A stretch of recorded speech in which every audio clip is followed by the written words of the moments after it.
नाजरीन, आप देख रहे हैं PTN न्यूज और मैं हूं आपकी होस्ट कुरातुलैन। शामिल करते हैं आज की अहम खबर। मार्के हक में कामयाबी, पाकिस्तान का उभरता हुआ आलमी तशख्खुस, सिफारती कामयाबियां। मार्के हक में कामयाबी ने पाकिस्तान को न सिर्फ अस्करी बल्कि सिफारती मैदान में भी एक बावकार और जिम्मेदार रियासत के तौर पर मनवाया। दुश्मन की बिला इश्तियाल जारियत के खिलाफ जुर्रतमंदाना और मौसर जवाब ने पाकिस्तान को नाकाबिले तस्खीर कुव्वत बनाया। इस कामयाबी के बाद हुकूमत और अस्करी क़यादत ने मिल के आलमी सतह पर पाकिस्तान के बयानिए को उजागर किया।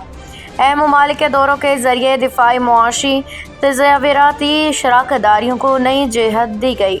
अमेरिका ने पाकिस्तान के किरदार को तस्लीम किया। सदर डोनाल्ड ट्रंप ने पाकिस्तान को एक अमन पसंद जिम्मेदार मुल्क करार दिया। फील्ड मार्शल आसिम मुनीर के दो अहम दौरों के दौरान व्हाइट हाउस में उनके एजाज़ में पुरतकल्लुफ़ ज़ियाफ़त दी गई। अमेरिकी सदर ने ट्रूथ सोशल पे कहा कि पाकिस्तान के साथ मुआहिदा तय पा गया है, जिसके तहत पाकिस्तान अमेरिका अपने तेल के बड़े ज़खायर को तरक्की देने के लिए मिलकर काम करेंगे। 30 जून 2025 को अमेरिकी सदर डोनाल्ड ट्रंप का कहना था कि पाकिस्तान की क़यादत बहुत मजबूत। न्यूज स्टूडियो से फिलवक्त के लिए इतना ही। मज़ीद खबरों और अपडेट से बाखबर रहने के लिए देखते रहें PTN न्यूज।